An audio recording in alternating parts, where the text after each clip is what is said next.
Bonjour, bonjour. Tout de suite là, et ce qu'on va parler maintenant, c'est de la banane plantain.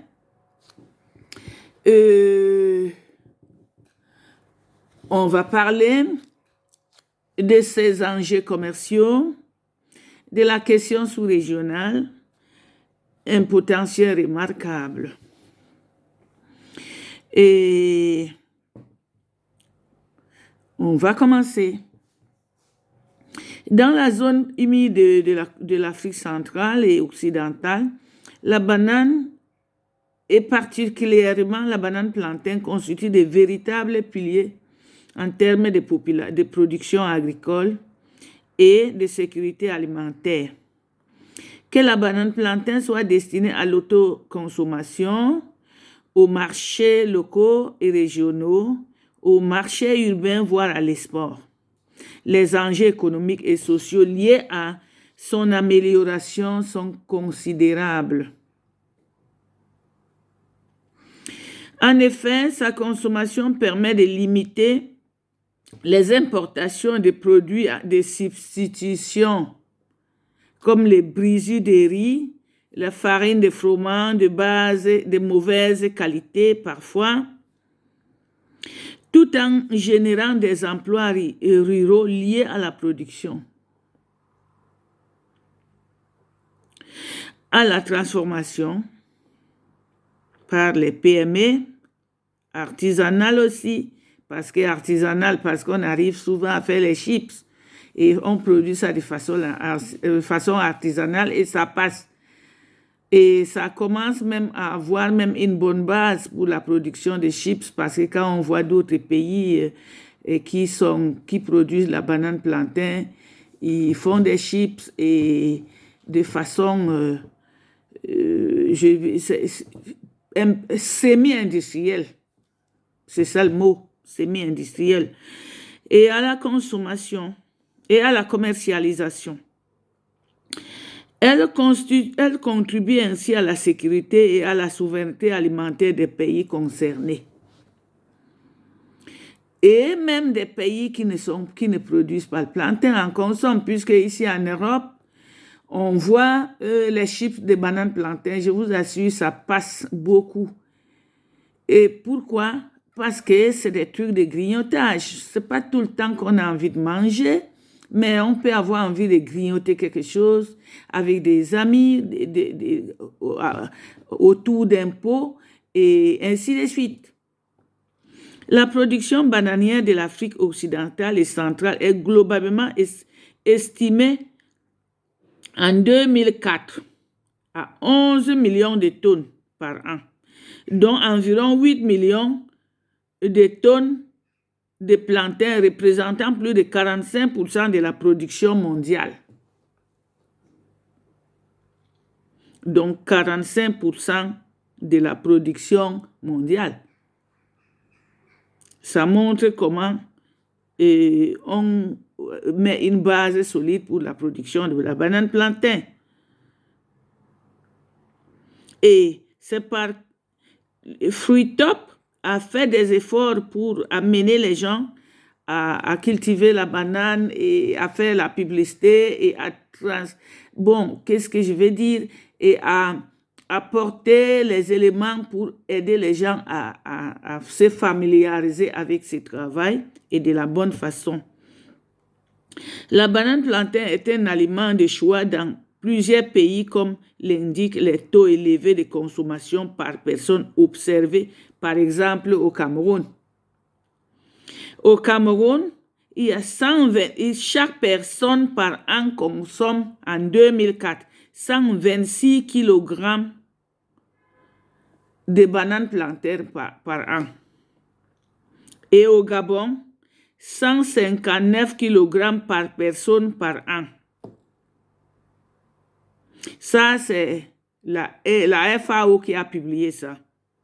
Nous, on transmet seulement, parce que notre rôle des journalistes, c'est de transmettre les informations à la population. Malgré le caractère honoré de ces produits, comparé à d'autres aliments, on le place au-dessus des moyens de nombreuses consommations potentielles. Et quand on connaît comment la banane plantain est utile pour l'organisme, ça a trop d'éléments pour le corps, le potassium, ainsi de suite. On comprend pourquoi on doit manger ça et la valeur nutritive de cet aliment permet d'avoir une santé solide. Je vous ai toujours dit que notre santé, c'est dans nos assiettes. C'est pour ça que on observe de plus en plus l'idée de manger comme les Occidentaux, manger parce qu'on a vu les gens manger à la télé.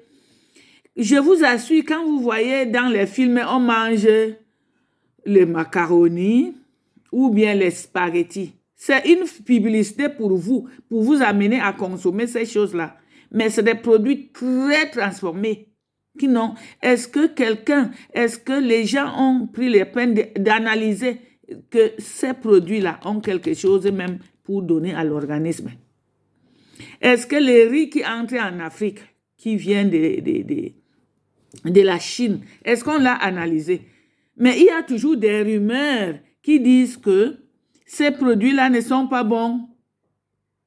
La rumeur dit toujours, on appelle ça la radio-trottoir, qui dit toujours que c'est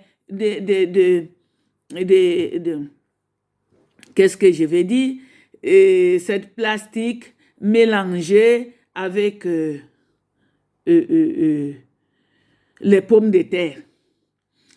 Quand une rumeur sort comme ça, nos laboratoires doivent quand même analyser ça.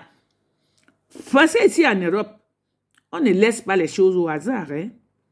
Quand c'est parlé, les scientifiques tombent vite dans les produits pour faire des analyses. Si c'est une vérité, si ce n'est pas une vérité. Quand ce n'est pas une vérité, on publie ça pour que cette rumeur s'arrête. Bon, justement, ça permet que les gens aient l'idée de ce qu'ils mettent dans les assiettes. Parce que la population, à la fin, c'est elle qui doit manger cette nourriture. C'est pour ça que c'est plus facile de manger un produit que toi-même tu as récolté là. Ou bien ton voisin a récolté dans son champ. Parce que quand on passe dans les endroits, on voit les plantains, on voit les plantations de bananeraies, on voit tout ça, les papayers, tout ça. On voit ça, on sait que ça a été récolté ici. C'est facile de connaître comment c'est planté et avec quoi, ainsi de suite. Mais ce qui vient de l'extérieur, de loin, on ne maîtrise rien. C'est pour ça que les gens écoutent beaucoup plus la rumeur et que les scientifiques doivent relayer cette rumeur pour éclairer la population, pour rassurer la population. Mais nous sommes encouragés à manger les produits que nous produisons. Nos enfants commencent à prendre le pas à ne pas manger les macabos, la banane plantain ici, parce qu'ils ont vu à la télé, c'est les écoliers de la télé maintenant.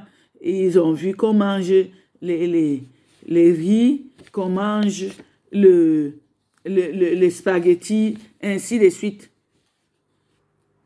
Pourquoi? Parce que la télé, c'est un instrument de propagande. Et cette propagande-là, les jeunes sont très sensibles à ça. C'est pour ça qu'ils veulent être éclairés, qu'ils veulent être orientés, qu'ils veulent comprendre le pourquoi on mangeait ça ou pas ça. Si bien que quand il va au marché, il sait que je vais manger ça et ça. Et je reviens toujours sur l'orientation de la production agricole. Je vais même en faire un document sérieux. Parce que, pourquoi on mange beaucoup du riz qui vient qui vient de la Chine. Parce que c'est moins cher. Quand quelqu'un achète son sac de riz, il sait qu'il en a pour un mois. Mais si le riz de la Chine est moins cher et que nous, ce qu'on plante est cher, il y a des moyens de trouver les solutions pour que ce que nous on produit, ça ne soit pas cher aussi. Ça regarde le ministère, tous les ministères de l'agriculture avec l'État. L'État doit relever son économie avec l'agriculture. C'est très important cette filière. Parce que ça nourrit sa population, ça nourrit la population voisine, ça nourrit la population régionale, ça nourrit la population africaine et ça nourrit la population mondiale. Il faut que les gens aient les ambitions. Ça, c'est très important. J'ai parlé la fois dernière des communes. Chaque État a des communes. Et chaque commune doit avoir le répertoire de tous les planteurs de son département. Le répertoire des planteurs de bananes plantains, tout doit être répertorié. Ça fait que le ministre de l'Agriculture, quand il feuillette son répertoire, il sait que si je vais à Bourmakak, j'ai 100 planteurs de bananiers plantains. Et j'ai 5 personnes qui produisent le gombo. J'ai 10 personnes qui produisent les piments. J'ai 5 éleveurs de poissons. J'ai 2 éleveurs, par exemple, de porcs. Ainsi de suite. Donc, ça doit être classé. Quand c'est classé comme ça, qu'il connaît chaque arrondissement, c'est plus facile de gérer la production agricole dans nos pays. Comme ça, il sait que quand j'ai dans tel arrondissement, tel nombre de personnes qui produisent le cacao, qui produisent le café, qui produisent ceci, quand les gens viennent acheter la production, ils passent par le ministère. Quand le ministère t'attribue